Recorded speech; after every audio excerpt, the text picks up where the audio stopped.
उस रात का राज जिसने मेरा सब कुछ बदल दिया। अबीर अपने पुराने गांव लौटा था। वो गांव जहां उसकी दादी का छोड़ा हुआ पुराना घर था। शहर के शोर, टूटे रिश्ते और मुश्किल से बचकर वह यहाँ आया था, सोचकर कि शायद यह जगह उसके भीतर के तूफान को शांत कर देगी।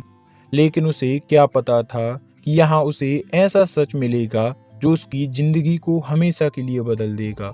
घर पुराना था, लकड़ी की छतें, चौड़ी खिड़कियां और कमरों में एक अजीब सी ठंडक।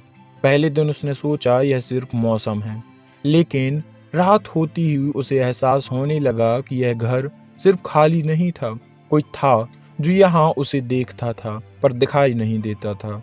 पहली रात लगभग 2 बजे उसे लकड़ी के फर्श पर किसी के कदमों की आहट सुनाई दी, धीमी और बिल्कुल साफ। अबीर हिल गया। वह कमरे से बाहर निकला और गलियारे में ठंडी धुंध जैसी हवा भरी थी। तभी उसने कोने में एक लड़की की परछाई देखी, सफेद कपड़ों में, बाल बिखरे हुए, चेहरा झुका हुआ। यह पहली बार था जब उसे एहसास हुआ कि घर में अकेले होने के बावजूद वह बिल्कुल अकेला नहीं था। डर होना चाहिए था, लेकिन अजीब तरह से उसने उस लड़की की मौजूदगी में दर्द ज्यादा महसूस किया, जैसे वह कुछ कहना चाहती थी पर कह नहीं पा रही थी। तीसरी रात वह लड़की उसके कमरे में खड़ी थी। इस बार उसके चेहरे पर रोशनी पड़ी। वह खूबसूरत थी, लेकिन उसका चेहरा दर्द से टूटा हुआ था। आंखें लाल, चेहरा सूजा हुआ और बहुत रोई हुई।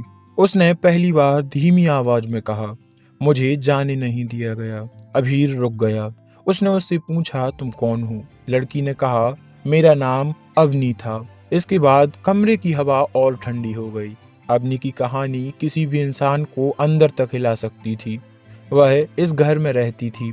एक लड़का था आरुष। वह अवनी से प्यार का दिखावा करता था, लेकिन सच्चाई यह थी कि वह किसी और से शादी करने वाला था। अवनी ने जब सच जाना, उसने रिश्ता तोड़ लिया, लेकिन आरुष ने उसे छोड़ा नहीं। एक रात वह अवनी को छत पर ले गया और वहीं से उसकी जान चली गई। धक्का जानबूझकर दिया गया था, यह गुस्से में, यह कोई जान नहीं सका। सब दुर्घटना बता दिया गया। फाइल बंद हो गई और अवनी इस घर की दीवारों में कैद रह गई। उसने अबीर से कहा, मुझे बदला नहीं चाहिए, बस सच चाहिए। अबीर ने वादा किया कि वह उसकी कहानी दुनिया तक पहुंचाएगा। उसने पुलिस में जाकर पुरानी फाइल खुलवाई, नए सबूत मिले। आरुष पकड़ा गया। यह तो सच था जिससे लोग आंखें चुराते रहे। उसी रात अबीर घर लौटा था। घर अब पहले की तरह ठंडा नहीं था। कमरा शांत था और खिड़की के पास अवनी खड़ी थी। इस बार उसके चेहरे पर सुकून था। उसने कहा, तुमने मुझे आजाद कर दिया। अबीर ने पूछा, क्या तुम अब कभी नहीं आओगी? अवनी ने हल्की मुस्कान के साथ कहा, कुछ रूहें डराने नहीं, बस सुने जाने के लिए भटकती हैं, और मेरी कहानी आज पूरी हुई। उसके बाद वह हवा में घुलकर चली गई। कदमों की आवाजें कभी वापस नहीं आईं, लेकिन अबीर जानता था कुछ कहानियां डर नहीं देती, बल्कि इंसान होना याद दिलाती हैं।